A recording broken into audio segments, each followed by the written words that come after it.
Jadi kasus-kasus aktual yang terkait yang mendukung ekosistem pembelajaran di SMA 14 Goa, yang pertama itu peserta didik aktif dalam proses pembelajaran, terutama pada saat praktikum. Kemudian peserta didik memiliki potensi dalam bidang-bidang tertentu. Jadi seperti yang kita ketahui, semua peserta didik pasti memiliki potensinya masing-masing. Kemudian lingkungan belajar kelas yang bersih. Kemudian guru mengajar dengan menyesuaikan kondisi lingkungan belajar peserta didik. Jadi guru sebelum mengajar memperhatikan kondisi lingkungan kelasnya, apakah sudah bersih, rapi, baru memulai proses pembelajaran. Kemudian kebiasaan literasi, yang merupakan budaya di sekolah kami, yaitu mengaji di pagi hari sebelum memulai proses pembelajaran. Kemudian kebiasaan senyum, sapa, salam, sopan dan santun peserta didik di dalam kelas maupun di luar kelas. Kemudian prasarana ruang kelas yang lengkap dengan perlengkapan belajar yang sederhana serta listrik yang terhubung. Selanjutnya lingkungan sekolah yang tidak membedakan peserta didik. Jadi adanya kesetaraan perlakuan antara peserta didik perempuan dan laki-laki. Selanjutnya lingkungan sekolah yang menjaga toleransi antar umat beragama, kemudian menciptakan suasana kebersamaan dalam kekurangan sarana dan prasarana, misalnya bagi saling berbagi hotspot kalau diperlukan di dalam kelas. Selanjutnya saya kembalikan ke moderator. Baik, untuk pemaparan selanjutnya mengenai studi kasus yang kedua akan dijelaskan oleh Reski seperti yang referennya di Terima kasih atas kesempatannya. Kemudian kasus-kasus aktual terkait lingkungan kelas yang kurang mendukung ekosistem pembelajaran. Yang pertama itu peserta didik kurang memiliki minat belajar kimia yang tinggi. Jadi masih ada peserta didik yang kurang memperhatikan guru yang menjelaskan. Yang kedua itu kedisiplinan peserta didik untuk tidak keluar masuk ruangan masih kurang. Jadi masih ada peserta didik yang keluar masuk ruangan seperti alasannya ke WC padahal di kantin. Dan yang ketiga, jumlah peralatan teknologi modern untuk menunjang pembelajaran sangat kurang.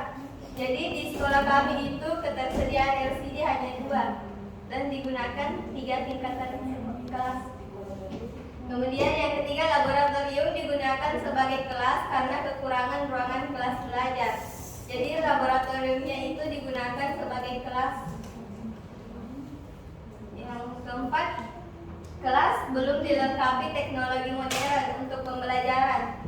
Jadi di kelas belum ada seperti LCD, proyektor, masih menggunakan handphone masing-masing peserta didik untuk melihat video pembelajaran.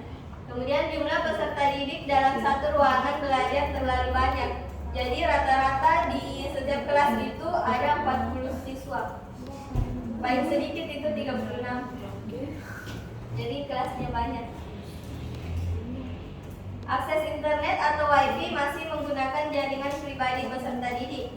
Jadi untuk wifi-nya itu terbatas hanya untuk guru dengan ruangan TIK serta tata usaha. Jadi kalau untuk peserta didik itu hanya menggunakan jaringan pribadi. Ya, sekian dari saya kembalikan ke moderator.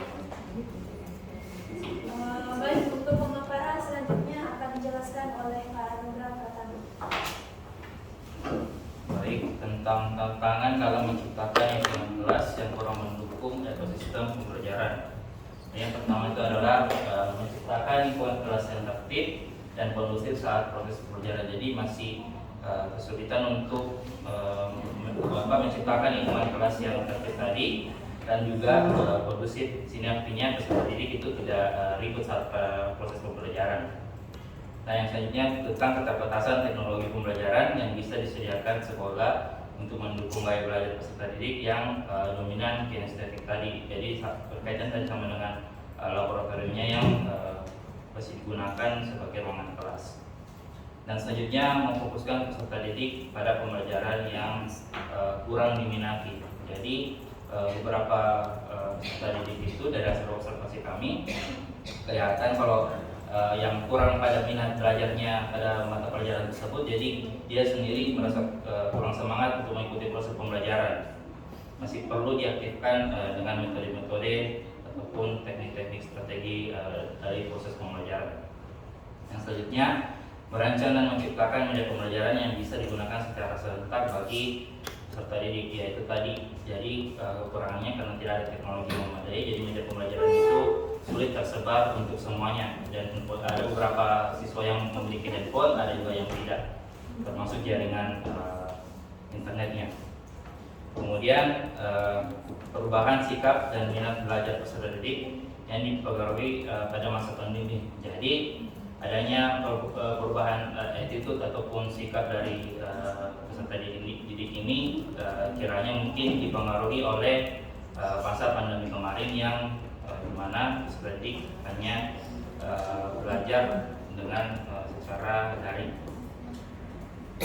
Kemudian yang berkaitan juga tentang kedisiplinan peserta didik dalam keterlambatan masuk jam pelajaran dan datang ke sekolah. Jadi di SMA 14 itu masih ada beberapa peserta didik yang biasanya terlambat masuk ke dalam kelas ataupun juga datang ke sekolah untuk mengikuti jam paginya atau upacara. Mungkin itu dari saya kembalikan kepada moderator. Baiklah, itu tadi hasil presentasi dari kelompok kami. Sekarang kami akan membuka sesi tanya jawab. Sekiranya jika ada saran, tanggapan atau kritik dari teman-teman. Ya, terima kasih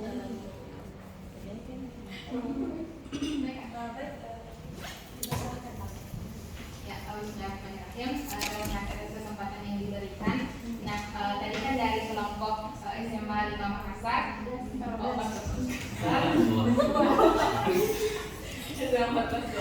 disediakan terkait dengan tantangan dan salah satunya adalah tantangan yang dihadapi adalah memfokuskan peserta didik pada pembelajaran yang kurang diminati.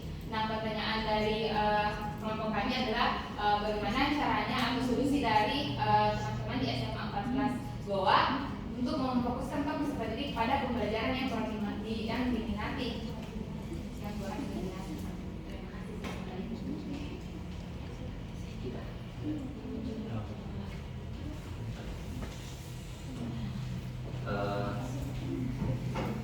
Baik, saya akan mencoba menjawab dari pertanyaan dari Rahma tentang bagaimana memfokuskan peserta didik pada pembelajaran yang kurang diminati.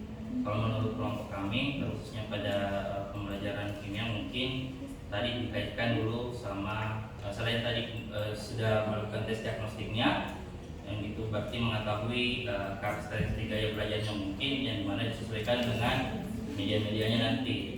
Kemudian yang kedua, bagaimana melakukan proses stimulus itu untuk atau memotivasi peserta didik itu dengan mengkaitkan materi pembelajaran yang tercapainya juga dengan kehidupan sehari-hari, sehingga mereka pasti akan aktif untuk bertanya ataupun menjawab pertanyaan dari guru, sehingga ketika mereka diberikan berkaitan dengan kehidupan sehari-hari mengenai pembelajaran kimia, jadi pasti peserta didik ini bisa setidaknya aktif untuk mengikuti proses pembelajaran. Mungkin itu dari saya.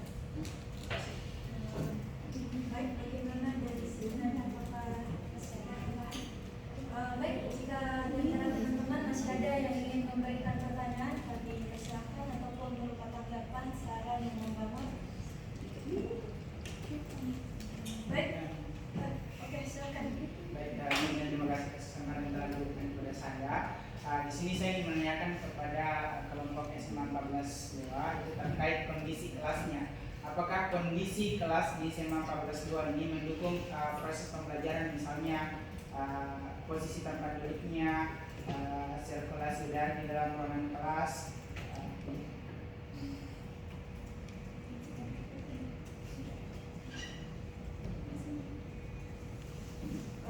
Baik, terima kasih atas pertanyaannya. Langsung saja kami jawab terkait bagaimana kondisi kelas di SMA 14 Goa.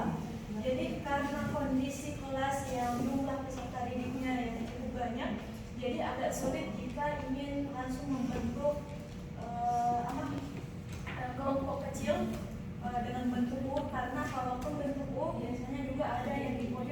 agak sulit diperhatikan. Jadi mereka kebiasaannya duduk di kelas itu dia berbaris di belakang. Jadi kalau nanti pembentukan kelompok itu saat ada guru masuk dalam belajar, misalnya dalam kimia, dalam proses pembelajaran itu mereka bentuk sendiri kelompoknya. Jadi pembentukan kelompok hanya terjadi pada saat proses pembelajaran. Sedangkan posisi duduknya itu kadang yang di pojok-pojok itu yang kurang minat belajarnya. Sedangkan yang depan-depan itu adalah peserta didik yang punya keseriusan dalam belajarnya. Jadi memang lingkungan dalam kondisi kelas itu karena jumlahnya yang banyak sehingga kurang pengontrolan. Jadi cara mengatasinya itu adalah pembentukan kelompok. Tapi itu pun kalau sudah bentuk kelompok berubah lagi tempat duduknya karena akan masuk lagi pembelajaran selanjutnya. Ya, mungkin itu jawaban dari teman-teman.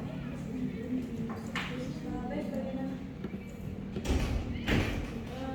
Baik, apakah masih ada saran dari teman-teman terkait presentasi dari kelompok kami? Baik, cukup sekian dari kelompok